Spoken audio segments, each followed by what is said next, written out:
Perkenalkan, nama saya Amadia Kecapan Sariang, NIM 2014-201003. Saya dari kelas A1 Keperawatan semester 3. Saya mahasiswa aktif di Universitas Pembangunan Indonesia Manado dengan program studi ilmu keperawatan.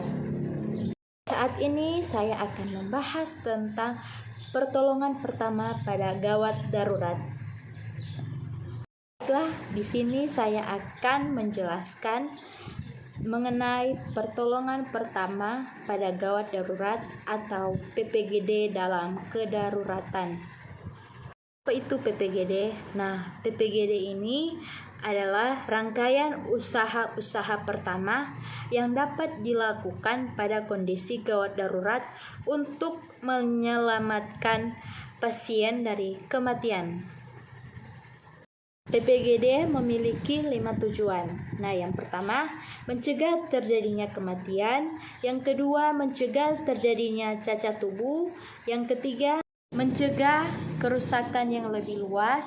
Yang keempat, mencegah terjadinya infeksi. Yang kelima, mencegah rasa sakit pada korban. Kita masuk pada prinsip dasar PPGD dalam kedaruratan. Sebelum melakukan pertolongan pertama gawat darurat pada korban kecelakaan, alangkah amannya jika kita harus melindungi diri dengan aman. Alat-alat pelindung diri yang sebaiknya kita pakai yaitu yang pertama sarung tangan, kedua kacamata pelindung, ketiga baju pelindung, yang keempat masker pelindung, yang kelima helm. Setelah memakai alat pelindung diri, maka dilanjutkan ke penanganan korban. Tahap pertama yaitu dengan menggunakan langkah-langkah dasar PPGD. Nah, yang pertama danger atau bahaya. Danger atau bahaya ini jangan menolong kalau membahayakan diri sendiri atau pastikan kondisi sekitar sudah aman. Yang kedua, respon atau kesadaran. Respon atau kesadaran ini melakukan panggilan atau tepukan untuk melihat reaksi korban. Bila tidak ada respon, berarti tidak sadar. Ketiga, circulation atau peredaran darah. Pastikan darah korban mengalir dengan memeriksa nadi korban. Caranya adalah dengan menempelkan 2 jari atau jari telunjuk di tengah bagian tubuh yang memiliki denyut nadi besar. 4. Posisi miring mantap. Posisi miring mantap ini adalah suatu posisi yang diberikan pada korban atau pasien yang tidak sadar tapi terdapat nadi dan respirasi atau pernapasan spontan. 5. Resusitasi jantung paru atau RJP. Jika pada suatu keadaan ditemukan korban dengan penilaian dini terhadap gangguan tersumbatnya jalan napas, tidak ditemukan adanya napas atau tidak adanya nadi, maka pertolongan yang harus segera dilakukan yaitu tindakan yang dinamakan bantuan hidup dasar atau BHD. 6. Airway control atau penguasaan jalan napas. Bila tidak ditemukan respon pada korban, maka langkah selanjutnya penolong menilai pernapasan korban apakah cukup adekuat. Untuk menilainya, maka korban harus dibaringkan terlentang dengan jalan napas terbuka. Jenis-jenis dan langkah-langkah PPGD dalam kedaruratan. Pertama, pendarahan. Nah, pendarahan ini adalah keluarnya darah dari pembuluh darah yang rusak baik di dalam maupun di luar. Nah, semacam seperti luka sobek, luka sayatan, luka tusuk, dan lain sebagainya. Perawatan pendarahan. Nah, yang pertama, pada pendarahan besar terbagi 5 bagian. Yang pertama, jangan buang waktu untuk penutup luka. Yang kedua, tekan langsung dengan tangan atau sebaiknya dengan menggunakan sarung tangan atau dengan bahan lain. Yang ketiga, bila tidak berhenti, maka tinggikan bagian tersebut lebih tinggi dari jantung. Bila masih belum berhenti, maka lakukan penekanan pada titik tekan. Yang keempat, pertahankan dan tekan cukup kuat. Yang kelima, pasang balutan penekan. Kedua, pada pendarahan ringan atau terkendali.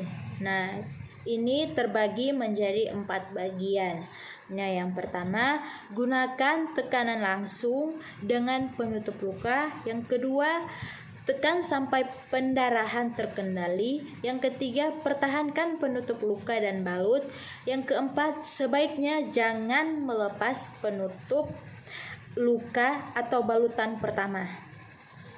Kedua, patah tulang. Pertolongan pertama pada patah tulang yaitu immobilizing atau membatasi gerak luka. Alat yang digunakan pada patah tulang yaitu yang pertama, mitela. Mitela ini sebagai pengikat dan penutup luka. Yang kedua, bidai. Bidai ini sebagai penyangga anggota tulang yang patah. 3. Merawat gigitan dan penanganan pertama pada gigitan ular berbisa. Nah, yang pertama, tenangkan korban terlebih dahulu dan usahakan korban tidak bergerak agar sirkulasi darah menjadi lambat. Yang kedua, diamkan anggota kaki atau tangan yang terkena gigitan. Usahakan posisi kaki atau tangan berada di bawah posisi jantung. Yang ketiga, gunakan kain atau tali untuk mengikat bagian antara luka dan jantung. Yang keempat, bersihkan dengan alkohol. Keluarkan bisa dengan poison remover atau membuat sayatan X. Nah, lakukan pemijatan di sekitar sayatan untuk mengeluarkan bisa. Masih bingung mau kuliah di mana? Bingung mau pilih jurusan apa? Jangan sampai memilih kampus ya. Pada kesempatan ini saya ingin merekomendasikan kampus untuk adik-adik yang ingin melanjutkan kuliah. Universitas Pembangunan Indonesia Manado dengan lokasi yang strategis serta fasilitas lengkap serta dosen-dosen yang profesional. Universitas Pembangunan Indonesia Manado memiliki 6 jurusan. Yang pertama, Fakultas Ilmu Keperawatan yang di dalamnya ada profesi nurse. Yang kedua, Fakultas Hukum. Yang ketiga, Fakultas Ilmu Sosial dan Politik. Yang keempat, Fakultas Sastra Inggris. Yang kelima, Fakultas Pertanian. Yang keenam, Fakultas Teknik Elektro yang di dalamnya Teknik Elektro dan Teknik Sipil. Kami mengajak adik-adik untuk bergabung bersama kami Universitas Pembangunan Indonesia Manado.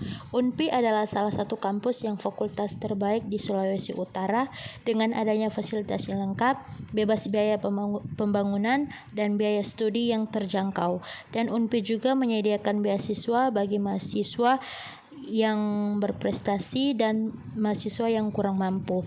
Universitas Pembangunan Indonesia Manado masih membuka penerimaan mahasiswa baru program S1 dan nurse dengan dosen-dosen yang berkualitas terdiri dari dosen tetap yayasan dan dosen DPK dengan kualifikasi pendidikan S2 dan S3 serta didukung tenaga pendidikan terampil, ramah, dan berintegritas. berintegritas.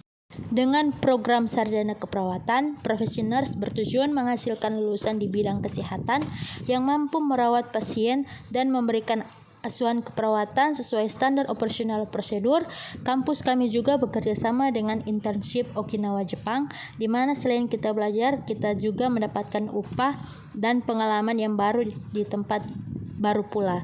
Jadi tunggu apa lagi? Ayo daftarkan diri Anda bersama Universitas Pembangunan Indonesia Manado.